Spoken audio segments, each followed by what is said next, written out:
नमस्कार. Mona cooking and chef सिक्रेटमध्ये आपल्या सर्वांचं स्वागत आहे. आज आपण खूप सोप्या पद्धतीने अंड्याची भाजी किंवा करी बनवणार आहोत. अतिशय सोप्या पद्धतीने मी त्यासाठी एक मोठा कांदा अशा पद्धतीने चिरून घेतलेला आहे. 8 ते 10 लसणाच्या पाकळ्या आणि जिरं, 2 चमचे लाल तिखट, 1 चमचा धना पावडर आणि गरम मसाला एकत्रच केला आहे. 2 चमचे खोबऱ्याचं कीस, त्यात पाणी टाकायचं. अजून जास्त काही टाकायची गरज नाही आहे. मिक्सरला फिरवून घ्यायचं. मस्त फाईन पेस्ट बनवायची. बघू शकता कांदा कच्चाच टाकायचा आहे, कांदा भाजायचा नाही आपल्याला. आता कढई ठेवायची आहे. कढईत 3-4 चमचे तेल टाकायचं आहे.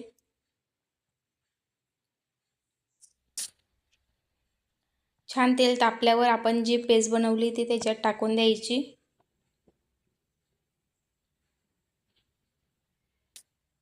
आणि त्याला तेलात होऊ द्यायचं आहे. गॅस मीडियम किंवा कमी केला तरी काही हरकत नाही. हाय फ्लेम केली तर त्याच्यातले जे बबल्स असतात ते वरती उडतात. ग्रेव्ही बनवताना गॅस कमी ठेवायचा, नाहीतर तेलाचे शितळे वरती येत असतात. बघू शकता आपल्या ग्रेव्हीला छान तेल येतं आहे. या स्टेजला जर का आपण ग्रेव्हीला तेल येऊ दिलं तर पुढे आपल्याला टेन्शन नाही राहत आणि भाजी मस्त अशी तरंग असतं भाजीवर. बघू शकता मस्त तेल आलं आहे आपल्या ग्रेव्हीला. आता त्यात आपल्याला जेवढं पाणी ॲड करायचं आहे तेवढं आपण करू शकतो. बघू शकता मस्त तेल येऊ द्यायचं आहे. यात मी अजून थोडासा अंडा करी मसाला टाकते. अंडा करी मसाला जर का टाकला तर त्याची चव अजून छान वाढते. खूप भन्नाट चव लागते.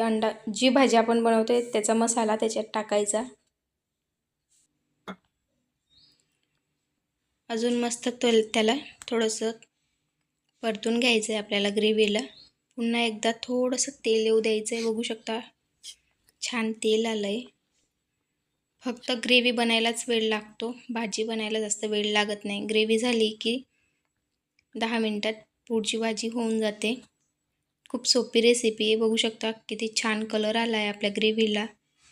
त्याच्यात आता जेवढं पाणी ॲड करायचं आहे तेवढं करून टाकायचं. तुम्हाला पातळ घट्ट जसं आवडत असेल तसं.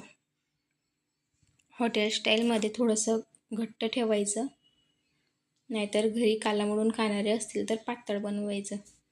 मस्त थोडीशी हळद जास्त टाकायची नाही भाजीमध्ये, नाहीतर त्याच्यावरती तेल आलेलं असतं ते चाललं जातं. हळद अर्धा चमचापेक्षा जास्त नाही टाकायचं आणि चवीपुरतं मीठ टाकून छान हलवून घ्यायचं आहे आपल्याला. बघू शकता मस्त छान उकळी येऊ द्यायची आहे.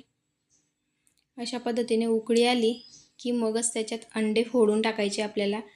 ना अंडे वाफवायचे, बॉईल करायचे, काहीही करायची गरज नाही आहे. डायरेक्ट जसे अंडे आपण मार्केटमधून आणलेत तसेच डायरेक्ट फोडून त्याच्यात टाकायचे. एकदा ही नवीन पद्धतीने बनवलेली रेसिपी ट्राय करून बघा.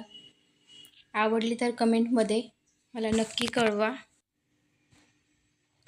मस्त अशी अंडा करी बनवून तयार होते. वर्किंग वुमन असेल तर वेळ खूप कमी असतो. कामावरून यायचं आणि परत स्वयंपाक करायचा आणि घरच्यांची फरमाईश तर वेगळीच असते, हे बनव ते बनव असं तसं. म्हणून पटकन बनवून तयार करायचं आणि सर्वजण आवडून खातील इतकी छान रेसिपी आहे. बघू शकता किती छान तेल आलं आहे. जशी दिसते तितकीच छान खायलासुद्धा लागते.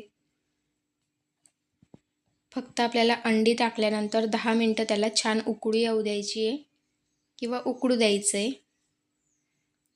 म्हणजे अंडं आपलं कच्चं राहणार नाही. मस्त रेसिपी आहे. तुम्हाला जर का अशाच नवीन नवीन रेसिपी हव्या असतील किंवा माझे व्हिडिओ आवडत असतील बघायला तर लाईक, शेअर, सबस्क्राईब करा, बेल आयकॉन प्रेस करा आणि कमेंटमध्ये नक्की कळवत जा. बघू शकता मस्त आपली करी बनवून तयार झालेली आहे. 10 मिनटानंतर थोडी भाजी कमी होते. बघू शकता तुम्ही, आपण पाणी टाकलं होतं त्यापेक्षा थोडीशी कमी झालेली आहे. मस्त थँक्यू.